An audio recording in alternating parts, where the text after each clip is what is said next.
No niin, ollaan taas valmiit tähän lehdistötilaisuuteen ottelun jälkeiseen Loviisan liikuntahallin kahviossa ja tervetuloa lehdistön edustajat. Meillä on paikalla täällä Jospasta ottelun parhaana palkittu Perttu Puska ja Sami Sorjonen pääkäskyttäjä tuurista Ray Backman ja Otto Moilanen myöskin paneelissa. Ja otahan kapula käteen, Perttu. Hyvät fiilikset varmasti. Jatkoaika voitto, tiukkaa oli, mutta henkilökohtaisesti sulta on erinomainen ottelu. Kultamitali ja 3 pistettä. No joo, se oli ihan onnistunut ottelu minulta ja mun mielestä meidän joukkueeltakin. Toki edelleen pelataan vähän tuo kaksivaiheisesti, että välillä pelataan hyvin ja välillä huonosti, ja niin mäkin mun mielestä tänään oli, että hyvä, että tuli niitä onnistumisiakin, niin tuli se voitto sitten. Just joo. Tuolla teillä oli tärkeät pisteet, nämä niin kuin oli kotijoukkueellakin, niin teilläkin. Playoff-raja on siinä ja te olette ihan tukevasti, ote on siinä nyt tällä hetkellä. Pelejä on tietysti jäljellä, mutta viiva heiluu siinä teidän alapuolella koko aika. No joo, kyllähän sitä aina itse on miettinyt, että nyt on hyvä, että mahkut playoffeihin päästä, mutta ei se auta, kun pelata yksi peli kerrallaan ja katsoa sitten, että minne mennään. Niin, no, olen vakuuttunut siitä, että te olette pleikkarissa tänä vuonna, että ei se siitä kiinni ole. Mutta voitko antaa Otolle vielä tonne? Mulla on niin tyhjentävää nyt tää minun kysymysten kanssa. Otto, kiihkeätä oli. Oli kiihkeätä. Ja Mäkke sanoi eilen, että aurinko nousee tänä päivänä. Niinhän se kyllä teki. Että tämä taisteluilma oli joukkoilla aika hyvä kyllä ja parannettiin koko aika loppuun kohti. Ja täytyy sanoa, että Jospa oli välillä ihan pinteessä.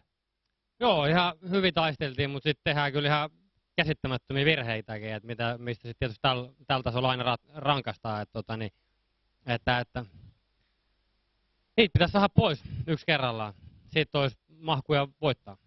Ilman sitä ei ole, että ton verran oli tänään kaveri parempi. Kyllä, katkara tappio 6-7 jatkoajalla vielä ja minä nyt kysyn sulta. Sulla oli paljon keskusteltavaa tuomarien kanssa versus eiliseen.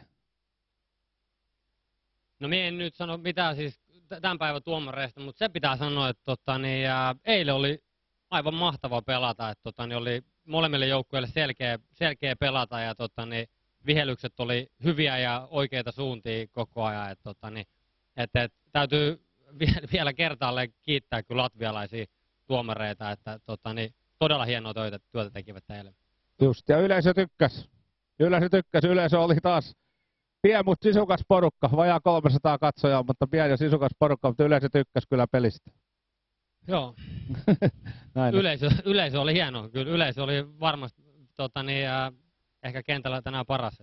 Hieno suoritus yleisöltä. Ja teillä myöskin, teillä jalka koko aika parani ja se oli paremman ja paremman näköistä ihan, mutta vaikka toi surkea loppukin oli tuossa, mutta paikat oli ratkaista kyllä siinä jopa ennen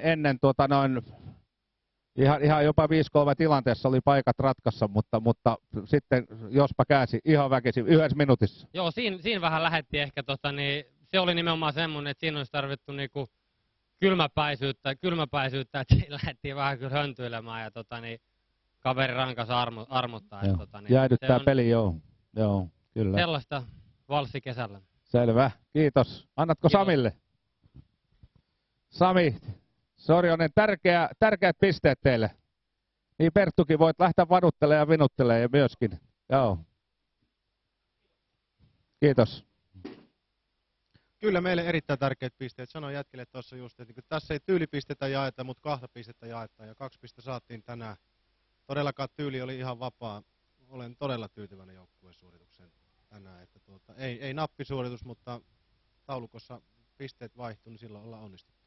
Ihan varmasti, joo. Ei ollut teille varmasti mitään, te olette varmaan tuijottanut viime päivien tuurin ottelujen tuloksia, ette ollut tuijottanut varmasti. Te olitte hyvällä asetella, tulitte kyllä. Ettei niin sanottu takki auki, että aha, Jumbohan siellä vastassa. No ei silleen. Joensuussa oli äärimmäisen tiukka ottelu ja se Loviisan sarjalta tulos, niin se on mitä on, mutta ei sitä voi katsoa, eikä se tuon sarjataulukon perusteella pysty pelaamaan näitä pelejä, että kyllä tieto on, että jokainen nippu tässä kääntää, joka nippu, joka ei vaan ole satasella mukana. Ja kyllä ennakkoasetelma oli ihan tasan tarkkaa, että meidän pitää pirun iso työ tänään tehdä, jos meidät 2 pistettä saada. Ja tosi iso jövutti tekee tänään. Et se oli jo lähellä kääntyä Lovisalle toisessa erässä ja sitten saatiin kumminkin tuossa lopussa vähän kontrollia enemmän, mutta sitten tuli se tasoitus siihen loppuun. Se oli kyllä semmoinen peli, mitä nyt ei voida pelata pois käytännössä, että puolesta kentästä karmea pommi, niin se oli vaan Vihulaisen hyvyyttä. Ja sitten jatkoaika nyt on, se nyt on jommalle kummalla, oli siinä molemmilla omat paikkansa. Nyt meillä sattui pomppi, että toi surkuhupaassa katsoi, että kun se elämä potki, niin se potki oikeasti, että toi meidän viimeinen maali, niin ei se pelaamalla tehty maali ollut. Että se oli kyllä se pomppi ja hyppi ja pomppi, että saatiin räkämaali ja äiti käytännössä tuohon loppuun, mutta se oli meille erittäin tärkeä. Selvä. Kiitos Sami.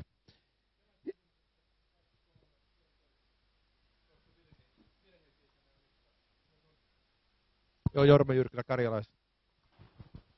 Joo, se on toi meidän pelityyli ja toi pelifilosofia lähtee siitä, että meillä on laaja porukka.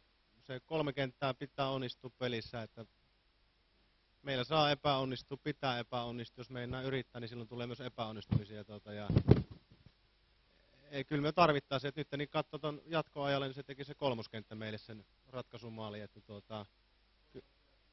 kyllä, että kyllä meillä niin tosissaan me luotettaisiin, että meillä 3 kenttää pystyy pelaamaan näitä pelejä ja annetaan niille vastuuta sen myötä. Täytyy sanoa, että jäätävät oli kyllä, niin kuin Joona Grön teki kaksi viimeistä maalia. 5-6, 6-7. Joona Grön myöskin teillä. Kyllä, ja aika identtisiä itse asiassa laitasektorista Karvauksen kautta saivat peli sinne keskelle. Heiltä hyvin, mutta kuten sanottu, niin 3 kenttää tänään tarvittiin siihen, että saatiin nuo pisteet naaraan. Just, selvä, kiitos. Ja Mäkkäs sanoo teille, että aurinko nousee tänään, niinhän se teki. Niinhän se teki, ja täytyy sanoa, että joukkueen ilme oli täysin erilainen kuin eilen. Oli kova joukkue vastassa tänään, ja sarjataulukossa taistelee siellä playoff-viiva yläpuolella reilusti. Mutta joukkueen ilme oli kyllä että hyvillä mielin pystyi katsomaan ottelua. Näinhän se on, että siitä täytyy äijille nostaa hattua. Nyt on pelattu tosi tiiviiseen tahtiin ja päähän on potkittu oikealta ja vasemmalta. Et siihen nähden niin se pelillinen tason nosto, mitä me tehtiin eiliseen nähden, niin se on hyvä suoritus. Mutta tässä nyt on spekuloitu suuntaan ja toiseen tätä, mikä on ansaittua ja minne pomppii ja mihin ratkee ja muuta. Fakta on kuitenkin se, että 0 pistettä, että se ei nyt ihan hirveästi lämmitä. Mutta tietysti jos tilanne on niin huono, että täytyy olla tyytyväinen siitä, että äijät taistelee, niin ei se ihan niinkään saa olla. Just. Kiitos, en mä vaivaa teitä enempää nyt tähän turvallista kotimatkaa teille Joensuuhun. Pitkä matka edessä. Kiitoksia.